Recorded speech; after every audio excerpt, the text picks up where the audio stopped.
I guess you could say I was always the other one. Not the first choice, not the one in the spotlight.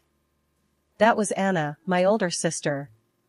Everything from the start just came her way, attention, gifts, you name it. My name is Emily, and this is the story of how I grew up. We lived in a decent enough house. Dad worked as a mechanic and Mom was a part-time cashier. They weren't rolling in money, but somehow, there was always enough for Anna. Me? I got the leftovers. One cold December evening, which pretty much set the tone for my childhood, we were sitting around the small dinner table. Anna was going on about some school project she aced. Mom, Dad, my teacher said it was the best in the class. Anna beamed, her eyes lighting up in a way that made my parents practically glow with pride. That's my girl.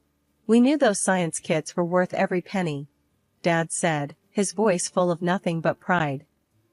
Mom nodded. We'll get you whatever you need, honey. You just keep up the good work. I poked at my food, feeling the familiar knot in my stomach. Hey, I got an A on my math test. I mumbled, not sure why I bothered. That's nice, Emily, Mom said, barely glancing my way. Make sure you keep it up. No praise, no excitement. It was like scoring well was expected of me, or worse, like it didn't even matter. I learned early on not to expect much. Christmas was a few weeks away, and the disparity in our living room was almost laughable. Under the tree, beautifully wrapped gifts piled up, all for Anna. I knew the routine. My gifts were usually things like socks or a book, nothing that screamed special. That year, it wasn't any different. Anna ripped through her presents with glee, uncovering new clothes, gadgets, and even a brand new laptop. Oh my God, this is awesome. Thanks, Mom and Dad, she squealed. I unwrapped my own, a second-hand novel, and a pack of plain shirts. Thanks, I said, trying to keep the disappointment out of my voice. When the holidays were over, things went back to the usual routine. Anna was the star, and I was just there. Aunt Sarah was the only one who seemed to notice. She'd drop by now and then, always with a small gift just for me, something that made me feel seen. But those visits stopped after one particularly ugly argument. I was coming home from school when I overheard them in the kitchen. You can't keep doing this, John. You're ignoring your younger daughter, Aunt Sarah said, her voice stern and full of frustration. Sarah, she doesn't need as much as Anna, Dad fired back, his tone harsh. That's not the point. It's about showing both your daughters that you care. Well, maybe if Emily was more like her sister, it wouldn't be so hard, Dad retorted, not realizing I was listening. Aunt Sarah saw me first, her face dropping as she caught my eye. I ran up to my room, before I heard any more, the sting of tears hot on my cheeks. After that, Aunt Sarah wasn't allowed over anymore. Dad said she was causing trouble, stirring up drama that didn't exist. But it did exist, I lived it every day. After high school, it was like standing at the edge of a cliff. Anna was off to college with a fat check from Mom and Dad to cover her dorm, books, everything. Me? I got a pat on the back and a good luck, Emily. I moved out, not long after that. There was no drama, no teary goodbyes. Just me, packing my few things into old boxes and suitcases, while Mom watched, her face unreadable. I found a small apartment on the outskirts of town. It wasn't much, but it was a start. The place was shared with two other girls, Lisa and Jen, who were about as broke as I was, but with dreams just as big. Welcome to the dungeon, Lisa joked on the day I moved in, showing me around the cramped space with a laugh. We make it work, though. You got a job lined up? Starting at the diner tomorrow, I replied, dumping a box on the bed that would be mine. And maybe something at the bookstore, part-time. Good hustle, Jen nodded, her eyes approving. We all pitch in for rent on the first. No exceptions, okay? Got it, I assured her, already calculating my hours and expenses in my head. Working 2 jobs wasn't easy. The diner had me on my feet all day, taking orders, dodging the grumpy chef's temper, and smiling through it all. Nights or evenings I spent at the bookstore, shelving books and ringing up sales, the calm a stark contrast to the diner's chaos. Months turned into a year, and saving up for college seemed like chasing a mirage. Just when I'd have a little put aside, something came up. Like the time I got sick. It hit me out of nowhere. One day I was fine, the next, I was burning up, barely able to get out of bed. Lisa found me like that, shivering under a pile of blankets. "Jesus, Em, you look like hell," she exclaimed, her face creased with concern. "You need a doctor." "I can't afford a doctor," I muttered, feeling the room spin a little. "We'll figure it out," she insisted, pulling out her phone. "There's a clinic, they charge based on what you earn. Don't be stubborn about this." The clinic was a crowded, weary place where the wait times could break you if the illness didn't. When my turn finally came, the doctor was a kind, tired-looking man who prescribed some meds and plenty of rest. "You need to take it easy," he advised, handing me a prescription. "Can you take some time off work?" I almost laughed. "Not really, but I'll see what I can do." Back at the apartment, I crunched the numbers. Meds, missed shifts, just scraping by on rent, it all added up too fast.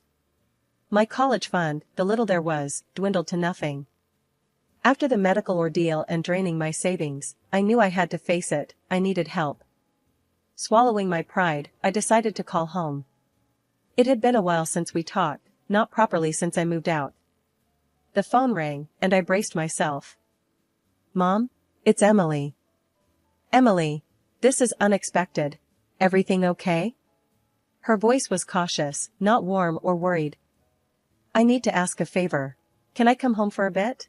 Just till I get back on my feet?"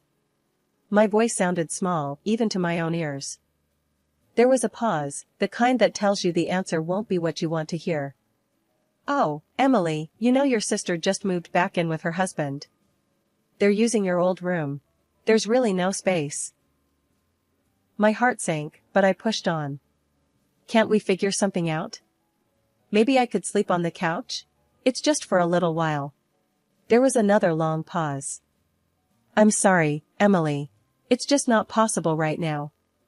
Maybe when things settle down with Anna and the baby." I hung up and sat there, the silence of the apartment pressing down on me. They had made their choice, and I wasn't it. I was on my own, truly on my own.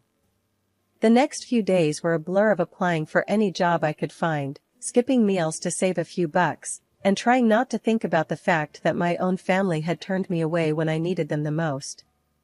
It was during one of my late-night job searches that I got a call from Aunt Sarah. "Emily, sweetheart, I heard about what happened. Are you okay?" Her voice was like a lifeline. "Hey, Aunt Sarah. I'm managing. Just trying to figure things out. Listen, why don't you come stay with me for a while? You shouldn't be alone through this."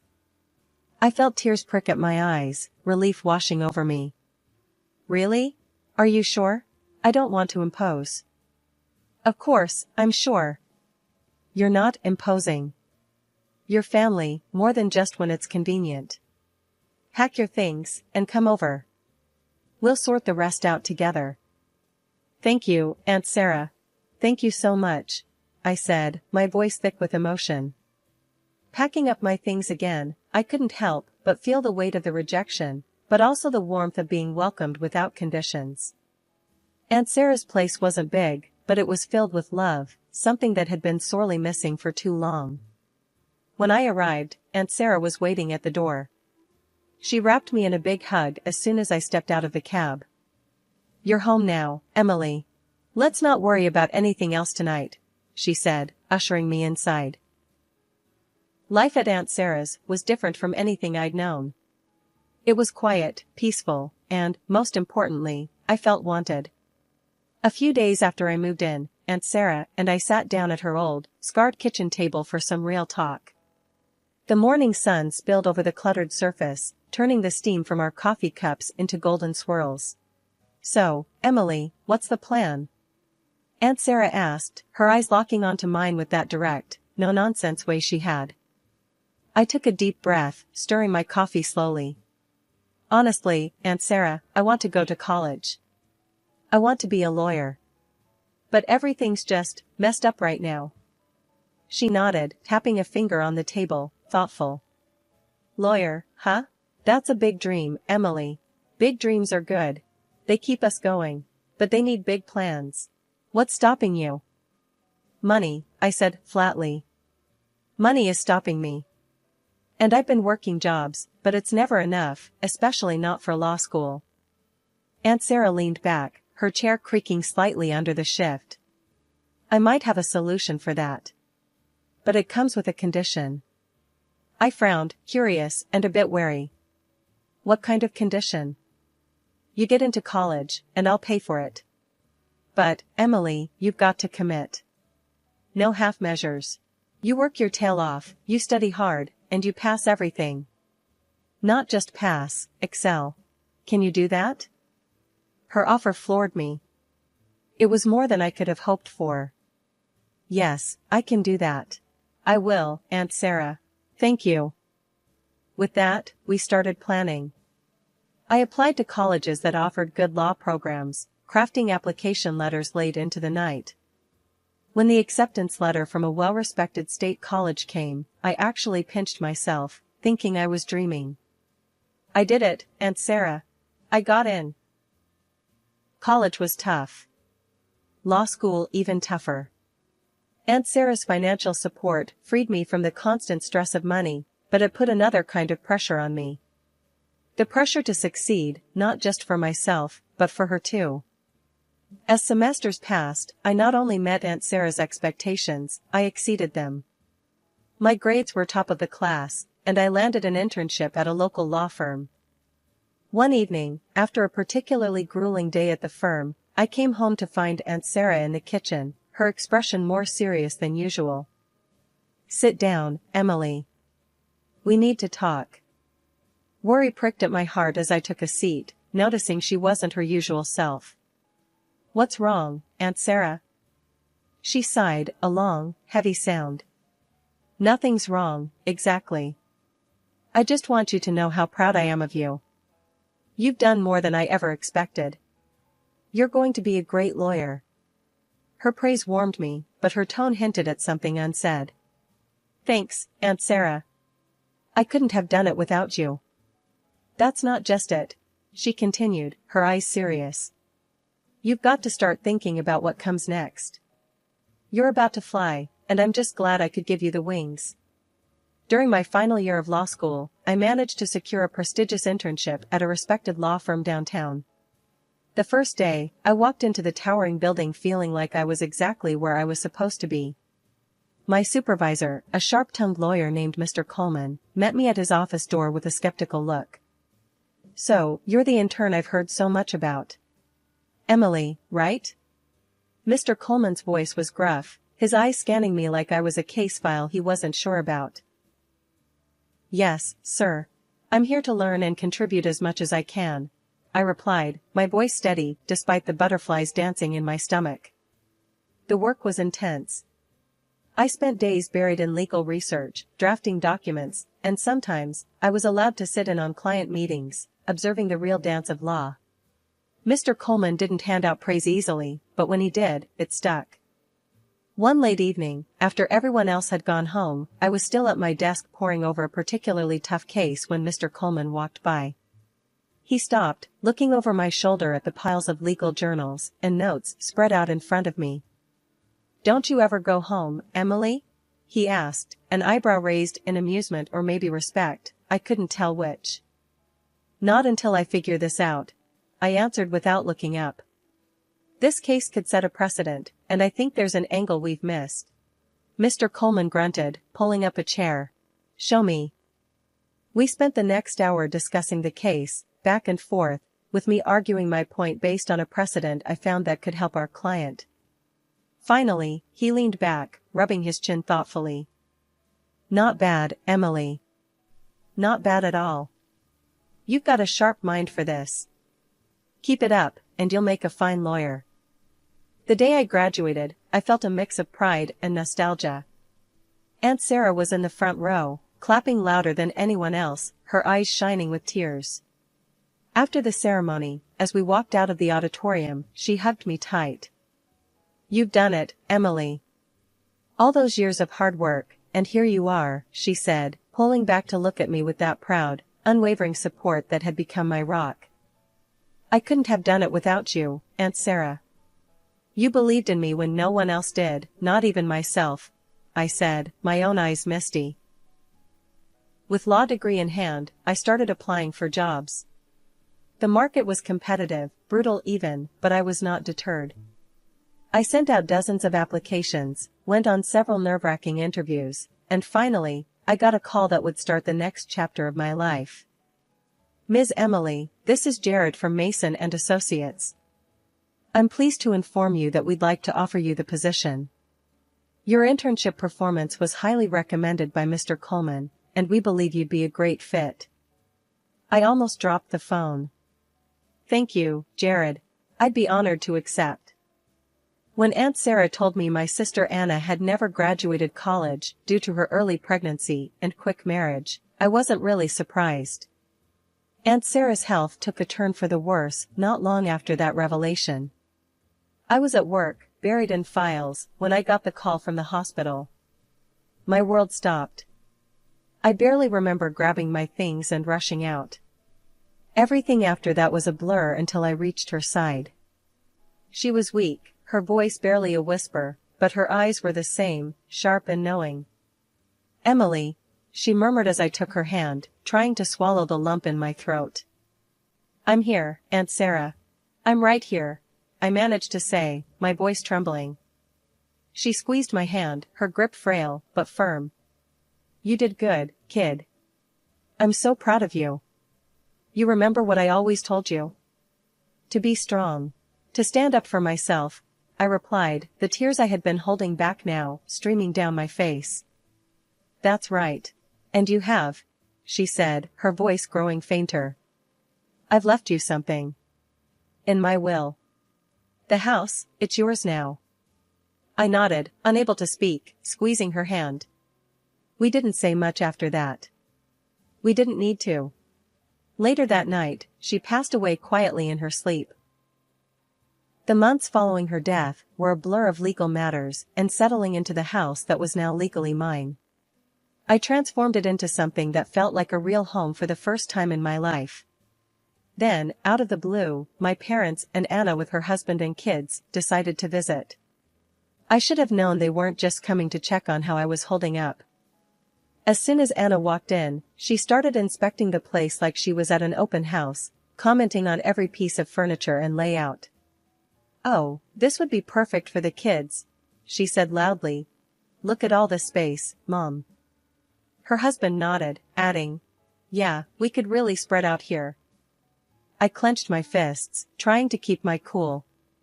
It wasn't until my mother chimed in that I lost it.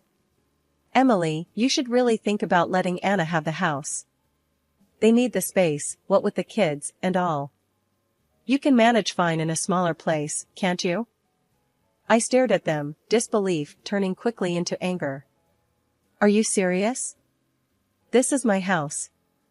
Aunt Sarah left it to me, not to Anna. I'm not going anywhere." Anna, who had been pretty quiet, finally piped up, her voice dripping with entitlement. "But you don't need all this space, Emily. It's just you here. We're a family of 5. It just makes sense for us to have it." That's when I laughed.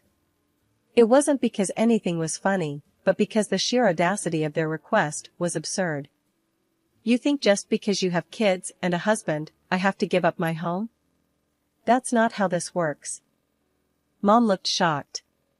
"Emily, don't be greedy. Think of the family." "Family?" I scoffed, the word bitter in my mouth. Where was this family when I needed a place to stay? When I needed help? They didn't have an answer to that. "Look," I said, my voice firm as I stood up taller, "I appreciate you all coming here, but this house is mine. Aunt Sarah wanted me to have it, and I'm going to honor her wish. You need to leave now." Anna's husband tried to argue, his face turning red, but I didn't let him get far. Out. All of you, now. Or I'll call the police. They muttered about me being ungrateful and greedy as they gathered their things. Anna shot me a look that could freeze lava, her disappointment clear. But as they left, the weight on my shoulders lifted. I had stood up for myself, for my home, and for Aunt Sarah's memory. I came home from work to the most absurd situation. I couldn't get into my own house, the locks had been changed. Before I could process what was happening, I heard noises inside and started banging on the door. It swung open and there stood my sister Anna, with her husband and their kids scattered behind her. "We've decided to move in here," she declared with a smug look, as if it was the most natural decision in the world. "What are you talking about? This is my house," I snapped, disbelief and anger swirling inside me. Anna shrugged, unbothered. "Well, we need it more than you do. We've already moved everything in." "That's not how any of this works, Anna. I'm calling the police," I said, fumbling for my phone. She laughed, clearly thinking I was bluffing. "Sure, go ahead." I dialed 911. While we waited, our parents showed up, drawn by the commotion. They sided with Anna, of course. "Emily, why are you being so difficult? This is family, we should stick together," Mom said, her voice high-pitched and nervous. "Dad, tell her," Anna added, turning to our father, who just frowned at me. "This is just plain wrong, and you know it," I shot back, the reality of the situation making my hands shake with rage. Anna's husband, who'd been silent until then, stepped up. "Just drop it, Emily. Otherwise you'll regret it," he sneered, his tone menacing. I started recording on my phone, aiming it at him. "Threaten me again, and it's on record." He lunged for the phone, but I sidestepped him. Right then, the police arrived. It didn't take long for them to assess the situation. My sister was crying now, her kids confused and scared. Anna's husband kept saying, "It's just a family matter," trying to downplay his earlier aggression. Mom was sobbing by now, pleading with the officers. "Please, they're just kids, they don't understand. We're her family." I took a deep breath before I explained to the police. They broke in and changed the locks. I didn't give them permission. "This is my house." The officers were firm. "Breaking into a house and changing the locks is illegal, even if you are family," one of them told Anna and her husband. Finally realizing the seriousness of the situation, my family's bluster faded. The police made it clear they had to leave. Reluctantly, and with plenty of resentful glances thrown my way, they gathered their things. After the police left, I called a locksmith to change the locks again, this time making sure no one else had the keys. As I stood in the doorway of my reclaimed space, the silence was heavy, filled with the echoes of the confrontation. It was a few months later when I met Mike. He was a friend of a friend, introduced to me at a small gathering. Mike was easy to talk to, with a straightforward way about him that I appreciated. "So, you've had quite the year, huh?" Mike said, handing me a drink with a knowing smile. "You could say that," I replied, the corner of my mouth tilting up in a half-smile. "It's been eventful." As the evening went on, we talked about everything and nothing, music, books, our shared disdain for soggy French fries. It was refreshing, talking to someone who didn't see me as the overlooked sister, or the woman who kicked her family out. Weeks turned into months, and Mike started coming around more often. One quiet evening, as we sat watching a movie with a bowl of popcorn between us, Mike turned to me. "Emily, I've been thinking," he began, pausing the movie. "Yeah?" I responded, my heart skipping a beat.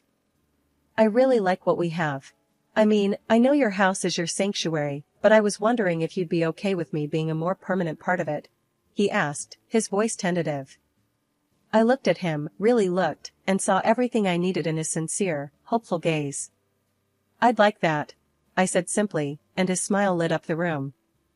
Life didn't become perfect overnight, but it felt a whole lot lighter with Mike by my side.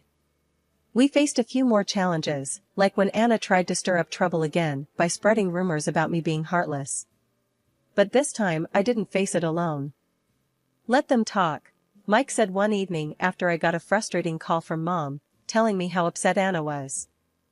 "The people who know you, really know you, they know the truth. That's all that matters."